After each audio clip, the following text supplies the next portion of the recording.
Hello viewers, मैं हूँ arc explainer और आज मैं एक्सप्लेन करने वाला हूँ नेटफ्लिक्स पर रिलीज हुई एक कोरियन वेब सीरीज जिसका नाम है all of us are dead. ये एक ज़ॉम्बी एपोकैलिप्स स्टोरी लाइन पर बेस्ड एक वेब सीरीज है जिसमें टोटल 12 एपिसोड्स मौजूद है और आज मैं इसका फर्स्ट एपिसोड एक्सप्लेन करने वाला हूँ। So without wasting time let's start the explanation. Episode के स्टार्ट में कुछ कॉलेज स्टूडेंट्स एक लड़के को बुली कर रहे थे। उनका सामना करने की वो लड़का बहुत जोर से कोशिश करता है लेकिन उनके सामने टिक नहीं पाता। अगर आप उस लड़के के बिहेवियर को नोटिस करोगे तो वो कुछ ज़ॉम्बी की तरह लग रहा था। लड़ते वक्त वो लड़का बिल्डिंग के ऊपर से नीचे गिर जाता है और अनकॉन्शियस हो जाता है। उसे हॉस्पिटल में ट्रीटमेंट करने के लिए एडमिट किया जाता है। उसकी हालत बेहद ही खराब होती है। उस लड़के से मिलने एक अनजान शख्स आता है जिसका नाम होता है ली ब्योंग चैन। वो शख्स उसके पास जाता है और हमें पता चलता है कि वो शख्स उस लड़के का पिता है। वो स्टूडेंट अपने फादर से माफी मांगता है क्योंकि जो लोग उसे बुली कर रहे थे वो उन्हें मारना चाहता था। ली अपने बेटे से कहता है कि तुम चिंता मत करो, मैं सब कुछ ठीक कर दूंगा। तभी उसके बेटे की हालत और भी खराब हो जाती है और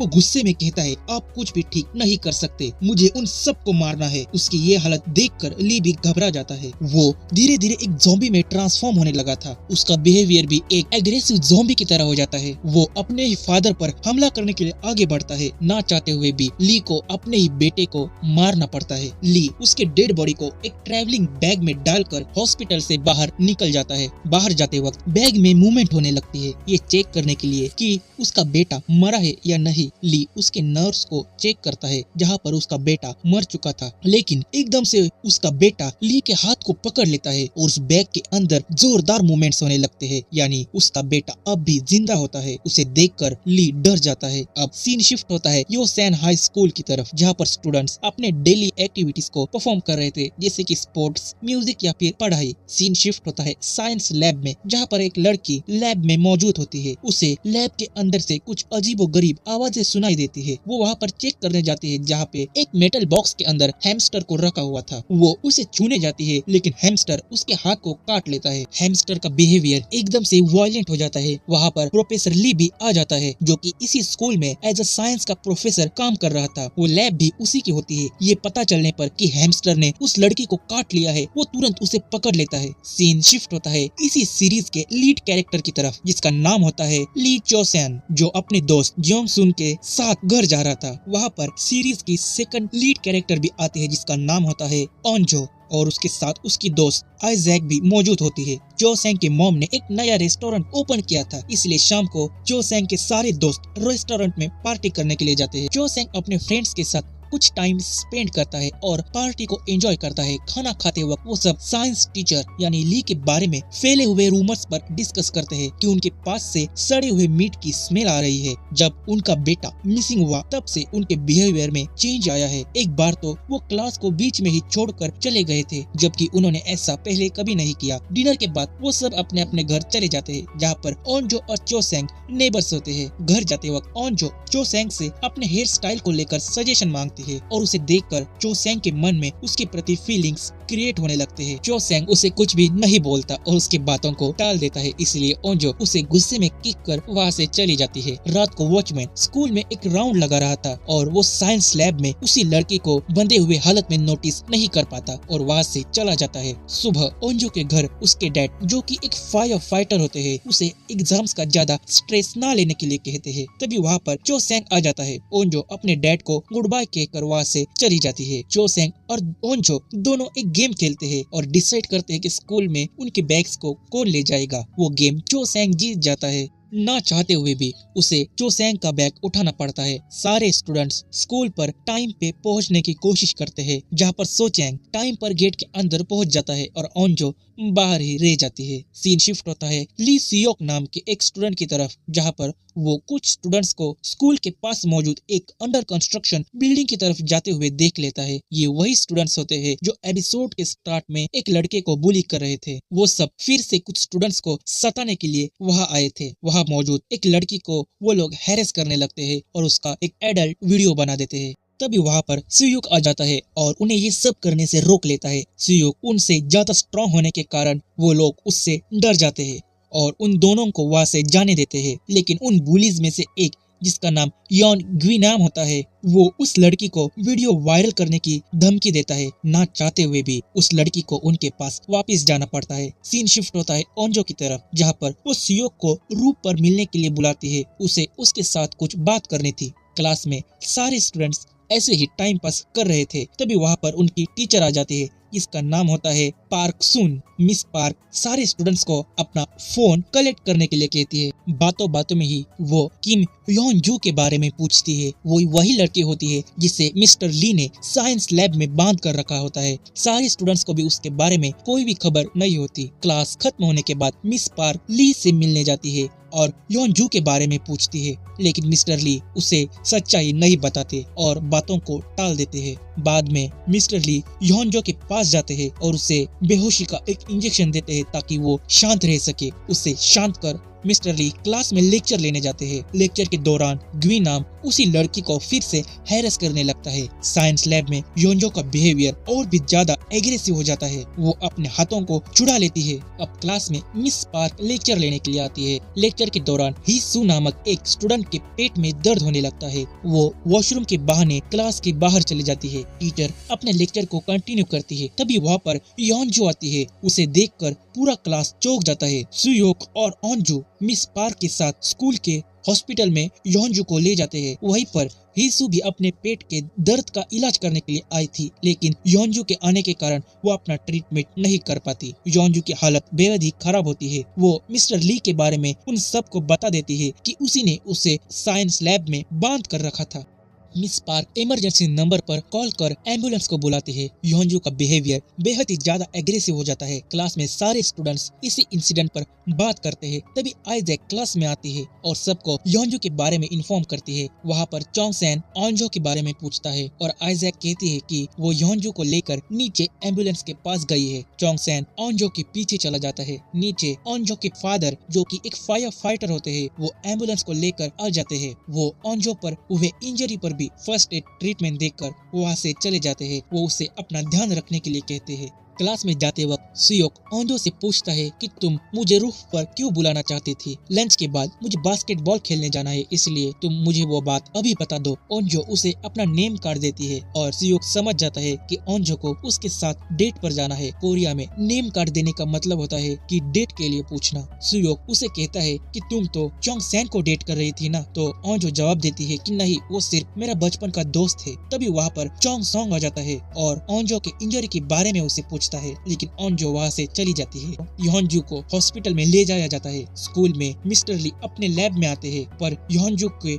एब्सेंस को देखकर वो डर जाते हैं। मिस पार्क और स्पोर्ट्स टीचर मिस्टर ली को पकड़कर प्रिंसिपल ऑफिस में ले जाते हैं, पर मिस्टर ली योनजू को क्वारंटाइन में रखने के लिए उनसे कहता है ताकि वायरस फैल ना जाए। प्रिंसिपल तो अलग ही मूड में होता है। उसे एक स्टूडेंट के लाइफ के बजाय अपने स्कूल की रेपुटेशन की चिंता होती है। वो इस मैटर को दबाना चाहता है, लेकिन मिस पार्क ने पुलिस को स्कूल में बुला लिया था। तभी वहाँ पर डिटेक्टिव आता है और मिस्टर ली को अरेस्ट कर लेता है। स्कूल में डॉक्टर को पता चलता है कि ट्रीटमेंट के दौरान योनजू ने उसके हाथ को काट लिया था। ज़ॉम्बी वायरस डॉक्टर के पूरी बॉडी में फैल जाता है। डॉक्टर का बिहेवियर अग्रेसिव हो जाता है और वो एक ज़ॉम्बी में बदलने लगती है। तभी स्कूल में लंच टाइम हो जाता है और सारे स्टूडेंट्स लंच करने के लिए क्लास के बाहर चले आते हैं। ओंजो अपनी फ्रेंड आइजैक से लंच करते वक्त उसे बता देती है कि उसने यूसुक को डेट के लिए पूछा है। आइजैक भी उसकी बात सुनकर थोड़ी सी एक्साइटेड हो जाती है और लंच के बाद वो चोंग सॉन्ग की मदद लेने के लिए कहती है, क्योंकि यूसुक और चोंग सॉन्ग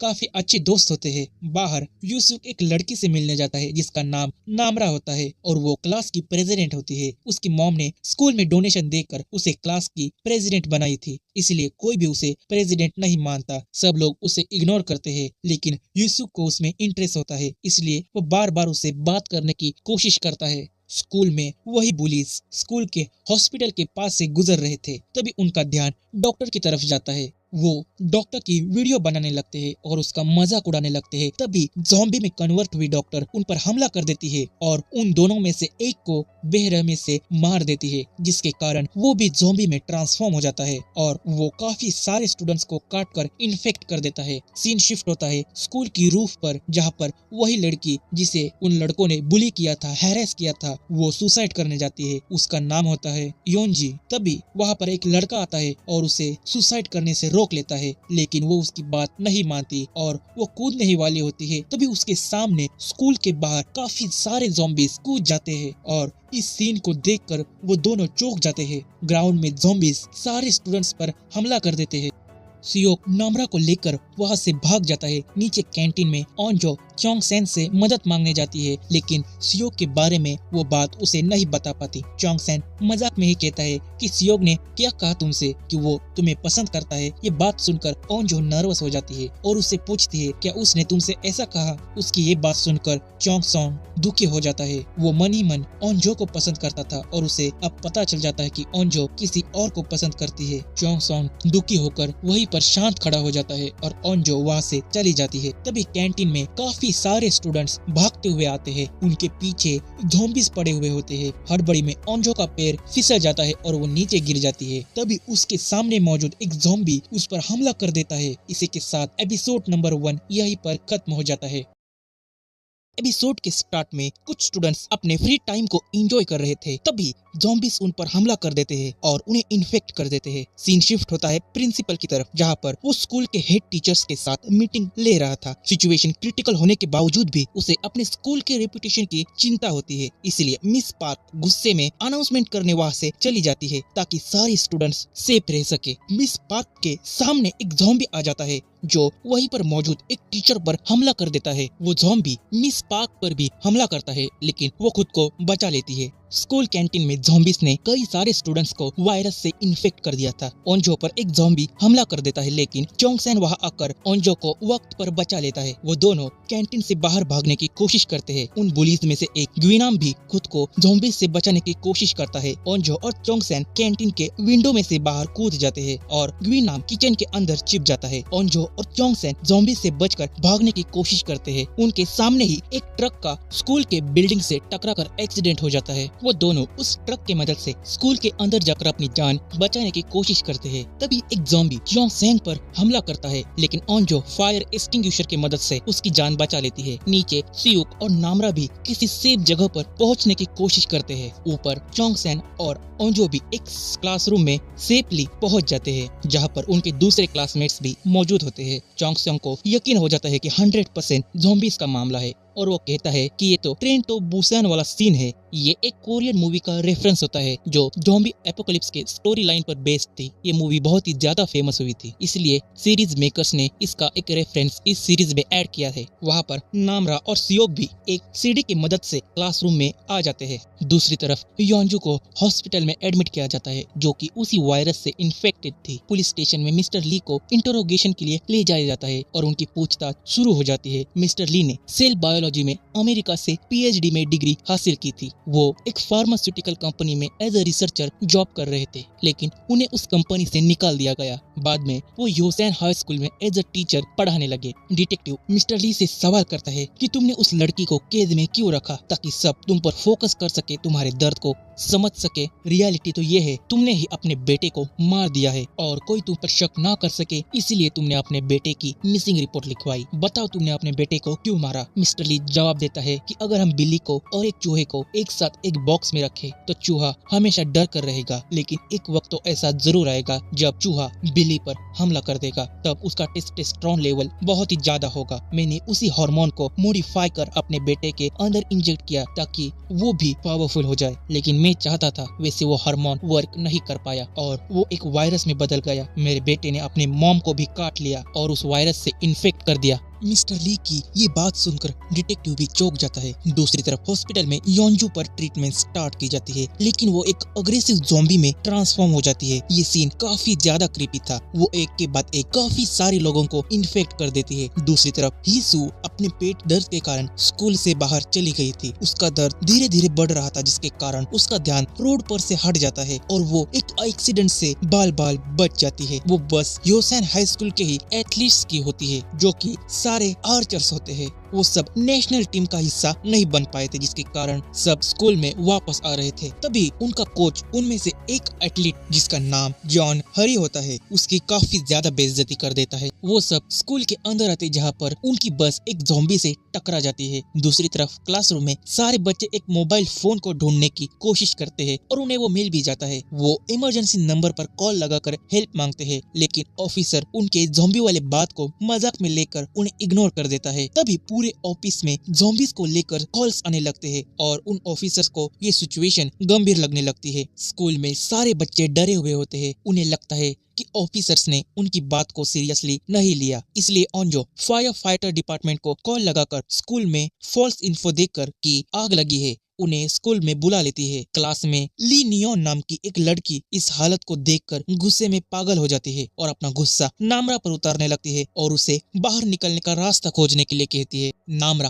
प्रेसिडेंट है, इसलिए नियोन उसे इस सिचुएशन को हैंडल करने के लिए कहती है, लेकिन नामरा उसे कहती है कि इस सिचुएशन में तुम्हारे लिए मैं क्लास की प्रेसिडेंट हूँ, पहले तो कभी भी तुम लोगों ने मुझे प्रेसिडेंट नहीं माना। वो सब आपस में ही लड़ने लगते हैं। नायोन गुस्से में ग्योंगसू को भी गालियां दे देती है और ग्योंगसू भड़क जाता है। वो डोर को छोड़कर उसे मारने आगे बढ़ता है। डोर ओपन होने के कारण उनके पीटी टीचर भी क्लास के अंदर एंटर कर जाते हैं। वो उन सबको डोर्स ब्लॉक करने के लिए कहते हैं। तभी आइजैक का ध्यान टीचर के हाथ पर जाता है, जहाँ पर उन्हें भी एक ज़ॉम्बी ने काट लिया था। आइजैक टीचर को बाहर जाने के लिए कहती है, लेकिन वो नहीं जाता और वहीं पर ज़ॉम्बी में ट्रांसफॉर्म हो जाता है। वो एक स्टूडेंट को भी इन्फेक्ट कर देता है। चोंगसेन और गेंसू टीचर को पकड़ लेते हैं और योंग डेस्योक नामक एक स्टूडेंट इन्फेक्टेड स्टूडेंट को संभालता है। वो सब क्लासरूम से भागने की कोशिश करते हैं और उन ज़ॉम्बीज को रूम में ही लॉक कर देते हैं, लेकिन बाहर भी ज़ॉम्बीज मौजूद होते हैं। लेकिन यूसुफ उन सारे ज़ॉम्बीज के साथ लड़ता है। वो सब विंडोज और डोर्स की मदद से ज़ॉम्बीज को रोक लेते हैं और एक सेफ जगह पर पहुंचने की कोशिश करते हैं। ओंजो फायर एक्सटिंग्विशर की मदद से एक क्लासरूम के डोर को तोड़ देती है और सब अंदर आ जाते हैं। वो सब रूम को टेबल्स और चेयर की मदद से लॉक कर देते हैं।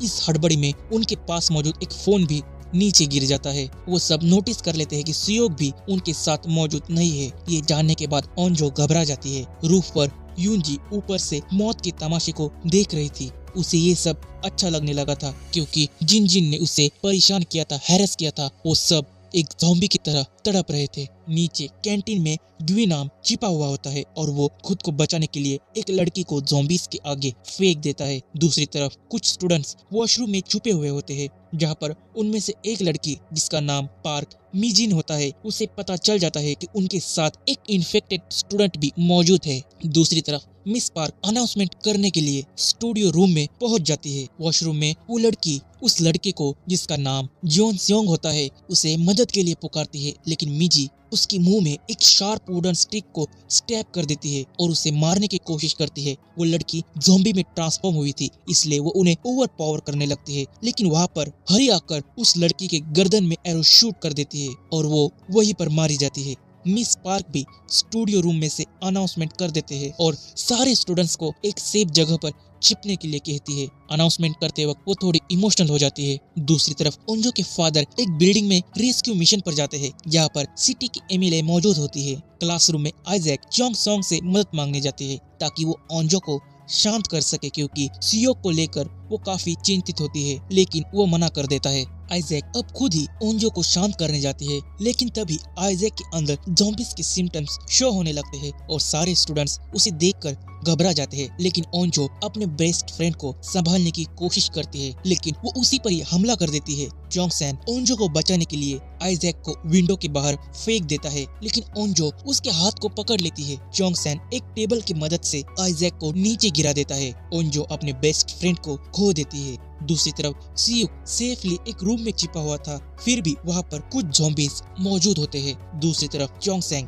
क्लासरूम के बाहर निकलने का एक प्लान बनाता है और पाइप को एज अ रोप की तरह यूज कर क्लास के बाहर निकलने की कोशिश करता है। वो सबसे पहले ग्योनसू को आगे भेजता है एक सेफ रूम ढूंढने के लिए और ग्योनसू सेकंड फ्लोर तक पहुंच जाता है, जहां पर मिस पार्क मौजूद होती है। वो ग्योनसू को संभाल कर नीचे उतार लेती है और सारे स्टूडेंट्स को संभल कर नीचे बुला लेती है। वो सब नीचे उतर जाते हैं, बस चोंगसेन और ओंजो ही बच जाते हैं, जहाँ पर ओंजो अब भी आइजैक को खोने के गम में दुखी होती है, लेकिन चोंगसेन उसे संभाल लेता है और नीचे भेज देता है। दूसरी तरफ सियोक भी क्लासरूम के बाहर किसी तरह निकल जाता है और विंडोज के रिजेस का इस्तेमाल कर आगे बढ़ने की कोशिश करता है। दूसरी तरफ चोंगसेन अब अकेला ही क्लासरूम में बच जाता है। सारे ज़ॉम्बीज क्लासरूम में आ जाते हैं और वो चोंगसेन पर हमला कर देते हैं, जिसके कारण चोंगसेन नीचे गिर जाता है और ये एपिसोड यहीं पर खत्म हो जाता है। एपिसोड के स्टार्ट में मिस्टर ली के इंटरोगेशन को शुरू किया जाता है, जहां पर डिटेक्टिव मिस्टर ली से इस डेडली वायरस को क्रिएट करने का रीजन पूछता है। अब सीन शिफ्ट होता है हीसू की तरफ, जहां पर वो एक चाइल्ड को बर्थ देती है, यानी उसके पेट के दर्द का कारण लेबर पेन था। वो उस बच्चे को बर्थ देने के बाद वॉशरूम में ही उसे छोड़ देती है। स्टेशन में डिटेक्टिव मिस्टर ली से वायरस को क्रिएट करने का रीजन पूछता है, जहाँ पर मिस्टर ली कहता है कि क्या तुमने अपने बच्चों को ऐसे ही छोड़ दिया था दर्द, दुख और पीड़ा में। डिटेक्टिव उसके बातों को सुनकर फ्रस्ट्रेट हो जाता है। तभी उसे अर्जेंटली एक मीटिंग के लिए बुलाया जाता है, क्योंकि ये वायरस धीरे धीरे सिटी में फैल रहा था। स्कूल में सियोक किसी तरीके से तो एक सेफ जगह पर पहुंचने की कोशिश करता है। तभी उसी के सामने चोंगसेन विंडो में से बाहर कूद जाता है, लेकिन वो वक्त पर उसी पाई को पकड़कर बच जाता है। लेकिन एक ज़ॉम्बी ने उसके पैरों को पकड़ लिया था, इसीलिए सियोक उस रोप पर कूद के ज़ॉम्बी को नीचे गिराकर सेफली क्लास के अंदर आ जाता है। उन दोनों की जान बच जाती है। नियॉन पहले से ही फ्रस्ट्रेटेड थी, इसलिए वो अपना सारा गुस्सा फिर से ग्योन्सू के ऊपर उतार देती है और उन दोनों में फिर से लड़ाई हो जाती है। पर मिस पार्क उन दोनों को रोक लेती है और शांत कर देती है। उन सबको लगने लगता है कि ये वायरस योंजू के कारण ही फैला होगा, क्योंकि उसके शरीर में भी इसी वायरस के सिम्टम्स शो हो रहे थे। वो सब इंटरनेट पर इस वायरस के बारे में सर्च करते हैं ताकि उन्हें कुछ इन्फो मिल सके। दूसरी तरफ हीसू अपने घर जा रही थी, तभी एक पुलिस कार उसके सामने आकर टकरा जाती है और उसका एक्सीडेंट हो जाता है, लेकिन हीसू की जान बच जाती है। उस कार में मौजूद ऑफिसर्स वायरस से इन्फेक्टेड हुए थे, जिसके कारण वो दूसरे लोगों को भी इन्फेक्ट करने लगते हैं। हीसू तुरंत अपने बच्चे को लेकर वहाँ से भाग जाती है। स्कूल में सारे स्टूडेंट्स फेसबुक के जरिए इस वायरस के न्यूज को देख रहे थे। तभी विंडो के पास मौजूद पाइप, जिसके कारण सभी नीचे आए थे, वो अचानक से हिलने लगता है और ऊपर से एक ज़ॉम्बी नीचे आ जाता है। चोंगसेन और गेसु उसे बाहर ढकेलने की कोशिश करते हैं, लेकिन ढकेल नहीं पाते। सुयुक उसके गर्दन में एक स्टिक स्टैप कर देता है और ग्यानसु उसके ऊपर सीपीयू को फेंक कर उसे नीचे गिरा देता है। दूसरी तरफ ओंजो के फादर योसेन सिटी के एमएलए को रेस्क्यू करने जाते हैं, जहां पर उनमें से एक पहले से ही इस वायरस से इन्फेक्टेड था, जिसे वो लोग बांध देते हैं। अब योसेन में 3rd लेवल की डिजास्टर सिचुएशन क्रिएट हुई थी, इसलिए सिटी में disaster and safety control forces को तैनात किया जाता है। स्कूल में ग्योन्सू के नाक से खून बहने लगता है और नायान को लगता है कि ग्योन्सू भी इस वायरस से इन्फेक्टेड है और उसे ज़ॉम्बी ने काट लिया है, लेकिन ऐसा नहीं होता। उसके हाथ पर सिर्फ एक छोटी सी इंजरी होती है, जो कि उस ज़ॉम्बी से लड़ते वक्त हुई थी। नायान उसे भी ज़ॉम्बी समझकर ओवर रिएक्ट करने लगती है। सभी स्टूडेंट्स को ग्योन्सू पर भरोसा होता है, लेकिन नायान को नहीं। इसलिए मिस पार्क ग्योन्सू को 10 मिनट तक ही स्टूडियो के अंदर जाने के लिए कहती है, लेकिन वो 1 घंटे तक रुकने का डिसीजन ले लेता है। अगर वो ज़ॉम्बी में नहीं बदला तो नायान को उसकी माफी मांगनी होगी। नीचे कैंटीन में ग्विनाम ज़ॉम्बी से अपनी जान बचाने की कोशिश करता है और एक नाइफ की मदद से वहाँ मौजूद कुछ ज़ॉम्बीज को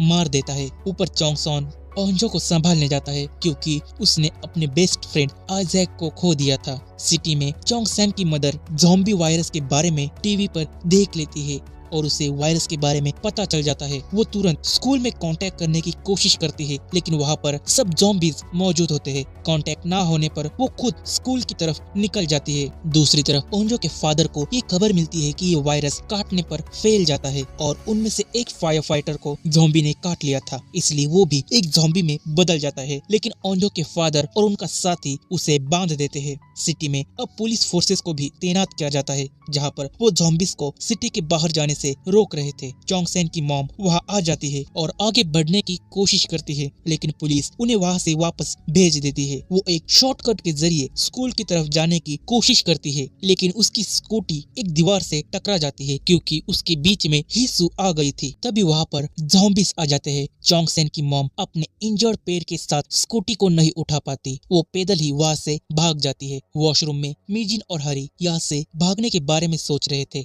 ऊपर स्टूडियो रूम में चोंगसेन गेसुन को बाहर बुलाने जाता है, क्योंकि 30 मिनट बीत चुके थे, लेकिन वो आने से इनकार कर देता है। मिस पार्क भी उसे बुलाने जाती है, लेकिन वो मना कर देता है। वो 1 घंटे बाद ही बाहर आएगा। मिस पार्क अब नेओन को ग्योनसू की माफी मांगने के लिए भेजती है और उसे बाहर बुलाने के लिए कहती है। वादे के मुताबिक नेओन को ग्योनसू की माफी मांगनी होगी। वो अंदर जाती है और अपने रुमाल की मदद से उसके जख्मों को साफ करती है। सबको लगता है कि नेओन ग्योनसू की माफी मांग रही है, लेकिन वो अचानक से उसकी बेइज्जती करना शुरू कर देती है। ग्योनसू गुस्से में उसे मारने के लिए आगे बढ़ता है, लेकिन सब उसे पकड़कर शांत कर देते हैं। मिस पार्क नायोन को डांटने लगती है, लेकिन नायोन अब भी अपने बातों पर अड़ी होती है कि ग्योनसू इन्फेक्टेड है। तभी सबका ध्यान ग्योनसू पर जाता है, जिसके नाक से खून बहने लगा था। अब सब डर जाते हैं, लेकिन चोंगसेन अपने बेस्ट फ्रेंड का साथ नहीं छोड़ता। लेकिन ग्योनसू उसे दूर रहने के लिए कहता है। उसे यकीन हो गया था कि वो भी एक ज़ॉम्बी बनने वाला है। वो खुद ही उस रूम के बाहर जाने की कोशिश करता है,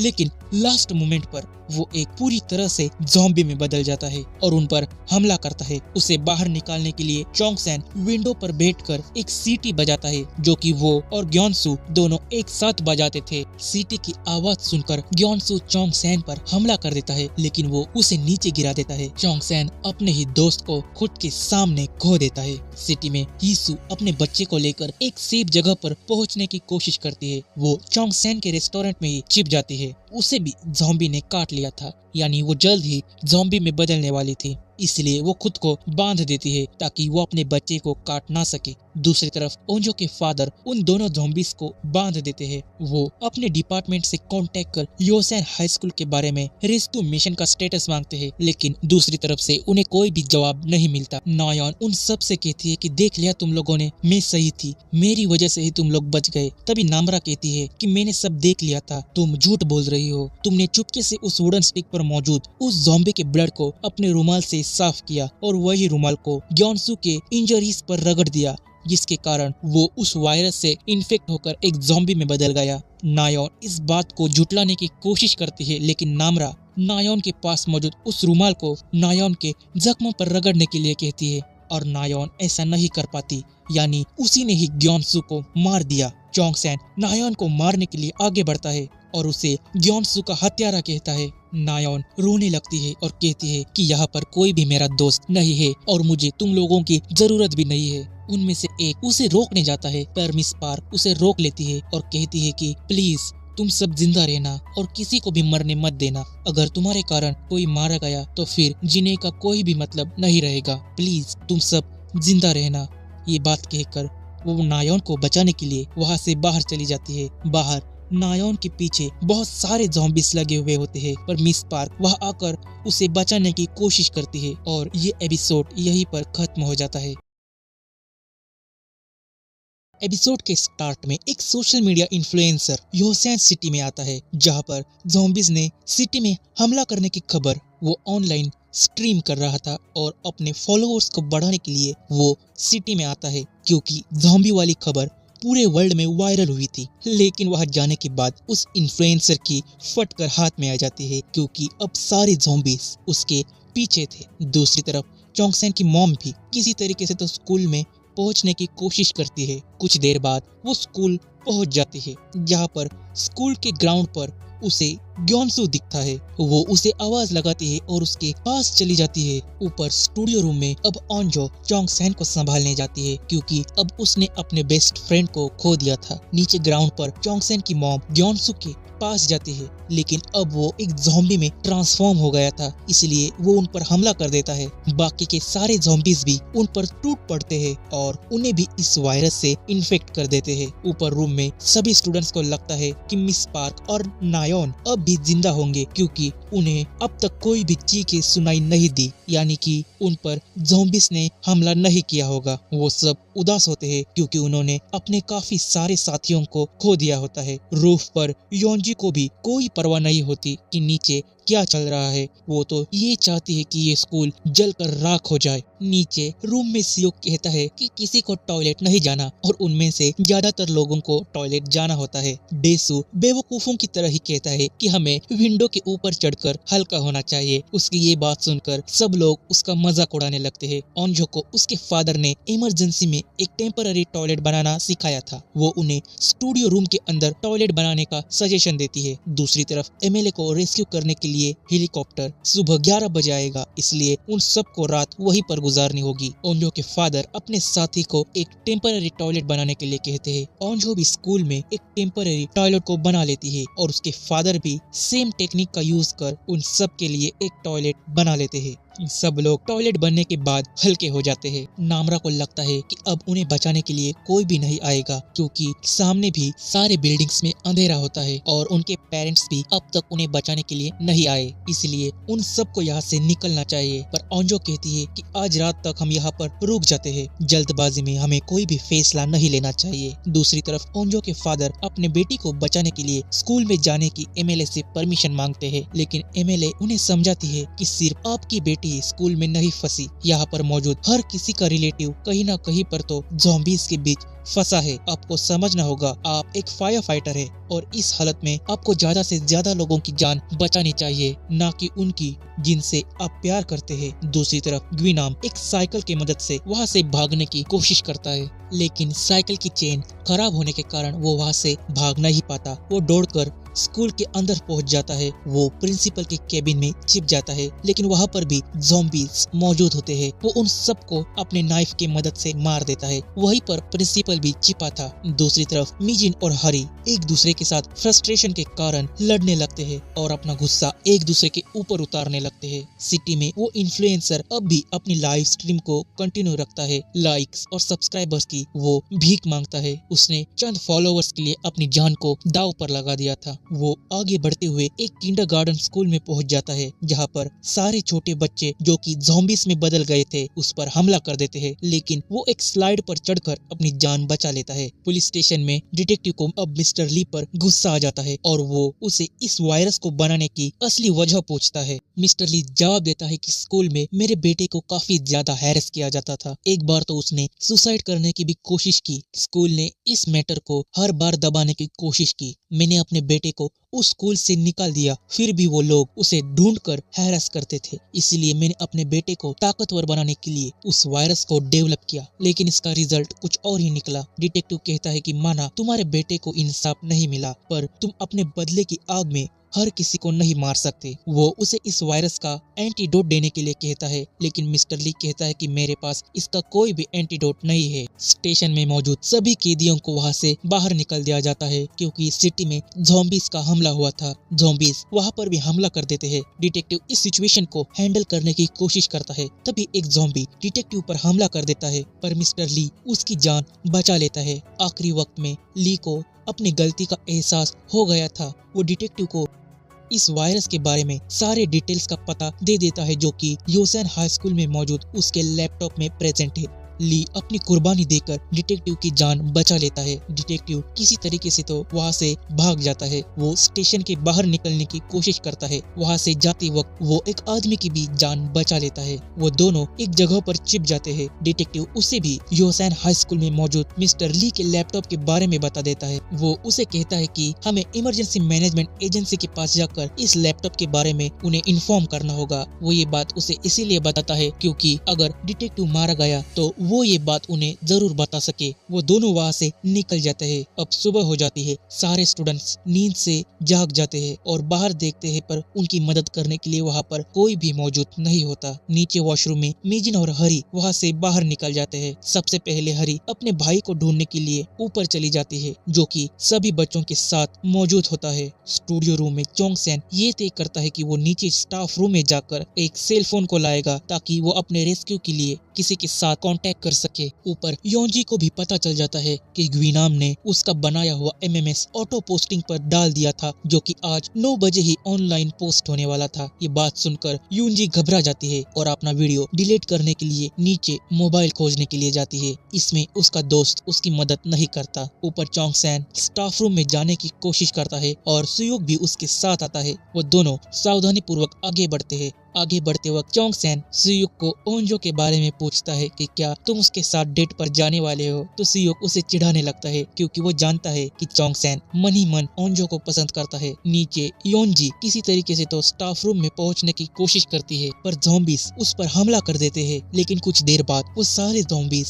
उसे छोड़ देते हैं। चोंग सैन और सियुक भी नीचे स्टाफ रूम में एंटर करते हैं और देखते हैं कि यूजिन वहाँ पर मौजूद सारे स्मार्टफोन्स को फोड़ रही थी। तभी एक फोन थोड़े दूर जाकर गिर जाता है और चोंग सैन उसे लेने की कोशिश करता है, लेकिन योनजी उस पर हमला कर देती है। वो फोन भी उस हड़बड़ी में टूट जाता है, इसलिए चोंग सैन दूसरे फोन को लेने के लिए जाता है और उसे लेकर सामने वाले डोर में से भाग जाता है। सियुक भी वहाँ से भाग जाता है। नीचे प्रिंसिपल ग्वीनाम को अपनी कार लाने के लिए कहता है ताकि वो वहाँ से बाहर निकल सके। प्रिंसिपल ग्वीनाम से रूडली बात करने लगता है, जिसके कारण ग्वीनाम उसे जान से मारने की धमकी दे देता है। सिटी में ओंजो के फादर एमएलए को बिल्डिंग के रूफ पर ले जाने की कोशिश करते हैं। वो कबर्ड्स और टेबल्स की मदद से ज़ॉम्बीज का रास्ता रोक लेते हैं और पानी के प्रेशर की मदद से उन्हें कुछ देर तक रोके रखने की कोशिश करते हैं। ऊपर का गेट लॉक हो जाता है, इसलिए ओंजो के फादर अपने साथी को लॉक तोड़ने के लिए भेजते हैं और खुद वहाँ रुककर उन ज़ॉम्बीज को रोकने की कोशिश करते हैं। बहुत सारे ज़ॉम्बीज उन पर हमला कर देते हैं। ऊपर सब एक साथ जोर लगाकर उस लॉक को तोड़ देते हैं। वो सब रूफ पर पहुंच जाते हैं। ओंजो के फादर भी उन ज़ॉम्बीज से अपनी जान बचाकर वहाँ से भाग जाते हैं। उन सबको वहाँ पर रेस्क्यू करने के लिए एक हेलीकॉप्टर आ जाता है। उन सब की जान बच जाती है। स्कूल में चोंग सैन अपनी जान बचाकर प्रिंसिपल के केबिन में छिप जाता है, पर ग्वीनाम ने प्रिंसिपल को बांध कर रखा था। प्रिंसिपल चोंग सैन की मदद मांगता है और वो ग्वीनाम की वीडियो बनाने लगता है। ग्वीनाम थोड़ी देर के लिए तो डर जाता है, लेकिन वो अचानक से प्रिंसिपल को मार देता है और चोंग सैन को मारने भी आगे बढ़ता है, पर वो उसे चकमा देकर वहाँ से भाग जाता है। ग्वीनाम उसका पीछा करने लगता है और अपने पास मौजूद नाइफ से उस पर हमला कर देता है और उसके ऊपर फेंक देता है। वो नाइफ चोंग सैन को लग जाता है। इसी के साथ ये एपिसोड यहीं पर खत्म हो जाता है।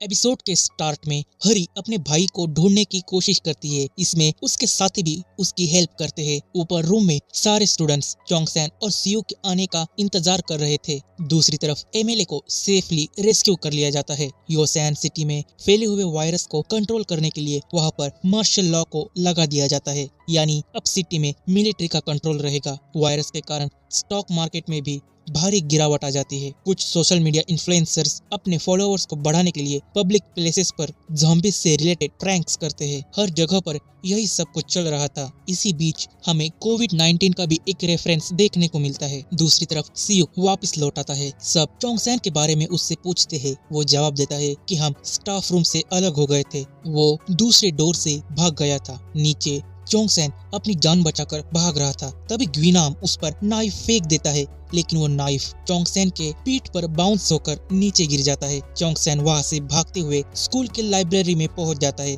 ग्वीनाम भी उसका पीछा करते हुए वहाँ तक पहुँच जाता है। वहीं पर ज़ॉम्बीज भी मौजूद होते हैं। चोंग सैन बुक शेल्फ्स पर चढ़कर अपनी जान बचाने की कोशिश करता है। ऊपर ग्वीनाम वहाँ आके उस पर हमला कर देता है। लड़ते वक्त चोंग सैन फोन की मदद से ग्वीनाम के आँख को फोड़ देता है और उसे ज़ॉम्बीज के आगे फेंक देता है। ज़ॉम्बीज सारे मिलकर उसे इन्फेक्ट कर देते हैं। मरते वक्त वो चोंग सैन को धमकी देता है कि मैं तुम्हें मार दूंगा। अब चोंग सैन उस लाइब्रेरी में से भागकर एक छोटी सी जगह पर छिप जाता है जहां स्कूल के पाइपलाइंस मौजूद होते हैं। दूसरी तरफ हरी मिजिन के साथ अपने भाई को ढूंढते हुए स्कूल के हॉस्पिटल तक पहुंच जाती है, जहां पर उन्हें एक कंप्यूटर दिखाई देता है और वो उसकी मदद से हेल्प मांगने की कोशिश करते हैं। दूसरी तरफ प्रेस कॉन्फ्रेंस में मार्शल लॉ कमांडर योसैन के सभी सेलफोन सर्विसेज और इंटरनेट सर्विस को बंद कर देता है ताकि कोई भी झूठी खबर वायरल ना हो। अब कम्युनिकेशन ब्लॉक होने के कारण चोंग सैन और बाकी सब इमरजेंसी नंबर पर कांटेक्ट नहीं कर पाते। इस वजह से चोंग सैन फ्रस्ट्रेट हो जाता है क्योंकि वो अपनी जान दांव पर लगाकर फोन लाने गया था। अब वो फोन यूजलेस होता है। ऊपर सियुक ओंजो को संभालने जाता है क्योंकि वो चोंग सैन को लेकर काफी परेशान होती है। तभी उसके दिमाग में एक आइडिया आता है। वो जॉन यॉन से कहती है कि तुमने तो एक ड्रोन बनाया था ना, जो कि साइंस लैब में मौजूद है। अगर हम उसे लाए तो चोंग सैन को ढूंढ पाएंगे। जॉन यून कहता है कि वो पूरी तरह से बना नहीं था, इसलिए मुझे पार्ट्स भी लाने होंगे। जॉन यॉन और ओंजो दोनों साथ जाते हैं और सियुक ओंजो को जाने से रोक लेता है, लेकिन वो किसी और को खतरे में नहीं डालना चाहती थी, इसलिए वो खुद ऊपर चली जाती है। दूसरी तरफ डिटेक्टिव वहाँ से भागने की कोशिश करता है और एक कार को स्टार्ट करने की कोशिश करता है, लेकिन वो कार स्टार्ट नहीं हो पाती। अब ज़ॉम्बीज उनके पीछे पड़ते हैं। भागते हुए वो दोनों चोंगसेन के रेस्टोरेंट के अंदर छिप जाते हैं। वहीं पर उन्हें हीसू, जो कि अब ज़ॉम्बी बन चुकी थी, वो बंधे हुए हालत में मिलती है। वहीं पर डिटेक्टिव को उसका बच्चा भी मिलता है, जो कि काफी वक्त से भूखा था। डिटेक्टिव अपने साथी को फ्रिज में दूध चेक करने के लिए कहता है। दूध मिलने पर डिटेक्टिव उस बच्चे को वो पिला देता है ताकि वो डिहाइड्रेशन का शिकार ना हो सके। ओंजो और जॉनयोन साइंस लैब में पहुंच जाते हैं और ड्रोन को कंप्लीट करने के लिए इक्विपमेंट्स खोजने लगते हैं। दूसरी तरफ चोंगसेन वहां से बाहर निकलने की कोशिश करता है। वो अपना पूरा जोर लगाकर वहां मौजूद मेटल डोर को तोड़ देता है और वहां से ज़ॉम्बी से बचकर स्कूल के म्यूजिक क्लासरूम में छिप जाता है। ओंजो और जॉनयोंग सारे इक्विपमेंट्स को लेकर ड्रोन के साथ नीचे आ जाते हैं। जॉनयोंग ड्रोन को पूरी तरीके से बना लेता है और उसे उड़ाकर चोंगसेन को खोजने की कोशिश करता है। दूसरी तरफ हरी ये डिसाइड करती है कि वो अपने ट्रेनिंग सेंटर जाएगी और वहां पर मौजूद इमरजेंसी सर्विस से सीधा कनेक्टेड फोन पर कॉल कर मदद मांगेगी। वहां पर उसके तीर भी मौजूद होते हैं, इसलिए उन सबको उसका फैसला सही लगता है। वो सब बाहर आ जाते हैं और एक के बाद एक विंडो में से कूदकर वहां से भाग जाते हैं। उनके जाने के ठीक बाद वहां पर ड्रोन भी आ जाता है और हरी का भाई नोटिस करता है कि एक ज़ॉम्बी पर किसी ने तो एरो शूट किया है। अब उसे लगने लगता है कि उसकी बहन भी शायद जिंदा होगी। जॉनयोंग ड्रोन को आगे बढ़ाता है और उन्हें चोंगसेन दिख जाता है। वो जिंदा है ये देखकर सब खुश हो जाते हैं। जॉनयोंग अब ड्रोन को स्कूल के बाहर लेकर जाता है वहाँ के सिचुएशन को देखने के लिए। वहाँ पर हर कोई ज़ॉम्बी में बदल गया था। उनमें से एक, जिसका नाम जिमिन था, उसका ध्यान अपने पेरेंट्स के ट्रक पर जाता है। उसके पेरेंट्स भी अब ज़ॉम्बी में बदल गए थे। ये देखकर जिमिन दुखी हो जाती है। ड्रोन की बैटरी भी खत्म हो जाती है और वो क्रैश हो जाता है। दूसरी तरफ एमएलए को रिफ्यूजी कैंप में लाया जाता है। मार्शल लॉ होने के कारण उन सबको एक नॉर्मल सिटीजन की तरह ही ट्रीट किया जाता है। उन सबको क्वारंटाइन किया जाता है। सोल्जर्स का बिहेवियर एमएलए को पसंद नहीं आता। वो उन्हें अच्छी फैसिलिटी प्रोवाइड करने के लिए कहती है। सोल्जर उनसे कहता है कि आप एमएलए होने के कारण यहाँ पर मौजूद है, बाकी की आम जनता को जमीन पर बैठकर वक्त गुजारना पड़ रहा है। आपको क्वारंटाइन खत्म होने तक यहीं पर रहना होगा। ओंजो के फादर सोल्जर से रिक्वेस्ट करते हैं कि आपको जल्द से जल्द योसेन हाई स्कूल में एक रेस्क्यू मिशन कंडक्ट करना होगा, वरना देर हो जाएगी। सोल्जर उनसे कहता है कि हम हमारी पूरी कोशिश कर रहे हैं। अब सीन शिफ्ट होता है ग्विनाम की तरफ, जहाँ पर वो अचानक से जिंदा हो जाता है और बाकी के सारे ज़ॉम्बीज भी योनजी की तरह ही उस पर हमला नहीं करते। तभी हमें मिस्टर ली दिखाए जाते हैं, जो कहते हैं कि कुछ लोगों में ये वायरस इवॉल्व होकर एक नई ब्रीड बन जाता है, यानी योनजी के साथ अब ग्विनाम भी इस वायरस के म्यूटेशन का रिजल्ट है। अब ग्विनाम गुस्से में चोंगसेन को खोजने लगता है। वो चोंगसेन से बदला लेना चाहता है। दूसरी तरफ म्यूजिक रूम में चोंगसेन के साथ एक और शख्स मौजूद होता है, जो वहीं पर दूसरे रूम में छिपा था। इसी के साथ ये एपिसोड यहीं पर खत्म हो जाता है। एपिसोड के स्टार्ट में हमें मिस्टर ली का एक रिकॉर्डेड वीडियो दिखाया जाता है। वो इस ज़ॉम्बी वायरस का नाम जोनस वायरस रखते हैं। ली इस वायरस का नाम हांस जोनस के नाम पर रखते हैं, जो कि एक फिलोसोफर थे। वो इस रिकॉर्डेड मैसेज में कहते हैं कि इस वायरस के एंटीडोट को बनाने की जिम्मेदारी भी मेरी है। अब स्टोरी प्रेजेंट में आती है और सीन शिफ्ट होता है योनजी की तरफ, जहाँ पर उसने सारे फोन्स को डिस्ट्रॉय कर दिया था। वो भी ग्विनाम की तरह ही म्यूटेटेड ज़ॉम्बी होती है, जिसके अंदर वायरस के म्यूटेशन का फॉर्म क्रिएट हुआ था, जिसके कारण वो पूरी तरीके से ज़ॉम्बी में नहीं बदलती। हरी और उसके साथी भी ट्रेनिंग सेंटर में पहुंचने की कोशिश करते हैं। म्यूजिक रूम में चोंगसेन पियानो के नीचे फंसे हुए एक ज़ॉम्बी के पास से कैमरे को ले लेता है। वहीं पर दूसरे रूम में नायोन छिपी थी। ऊपर स्टूडियो रूम में जिमिन सुसाइड करने की कोशिश करती है, क्योंकि उसके मॉम और डैड दोनों ज़ॉम्बी में बदल गए थे। वो कूदने से पहले सब उसे वापस रूम में खींच लेते हैं। वो काफी दुखी होती है, इसलिए वो स्टूडियो रूम के अंदर अकेले ही चली जाती है। उसे संभालने के लिए ओंजो भी उसके साथ जाती है। रोते वक्त जिमिन गलती से माइक को ऑन कर लेती है और उसे देखकर नामरा को एक आइडिया आता है। ज़ॉम्बीज साउंड की तरफ अट्रैक्ट होते हैं, इसलिए वो सब ये तय करते हैं कि वो एक सॉन्ग को प्ले करेंगे जिसके कारण सारे ज़ॉम्बीज स्पीकर की तरफ अट्रैक्ट हो जाएंगे और वो सब मौके का फायदा उठाकर चोंग-सैन को लेकर वहाँ से रूफ की तरफ भाग जाएंगे। पहले तो वो सब इस प्लान को माइक के मदद से चोंग-सैन को इन्फॉर्म करते हैं और उसे वहीं पर रुकने के लिए कहते हैं। वो सब स्पीकर्स को ऑन कर देते हैं और सारे ज़ॉम्बीज एक्टिव स्पीकर्स की तरफ चले जाते हैं। वो सब भी वहाँ से भागने की कोशिश करते हैं। सबसे पहले तो डेसू बाहर जाता है, लेकिन बाहर उनके क्लास के ठीक सामने अब भी एक ज़ॉम्बी मौजूद होता है जो साउंड की तरफ अट्रैक्ट नहीं होता। उन सब को लगता है कि वो ज़ॉम्बी आवाज नहीं सुन सकता, इसलिए वो सब बिना टाइम वेस्ट किए धीरे धीरे वहाँ से निकल जाते हैं। तभी जून योंग के हाथ से मेटल की बोतल गिर जाती है और उस ज़ॉम्बी को पता चल जाता है कि वो सब वहाँ पर मौजूद थे।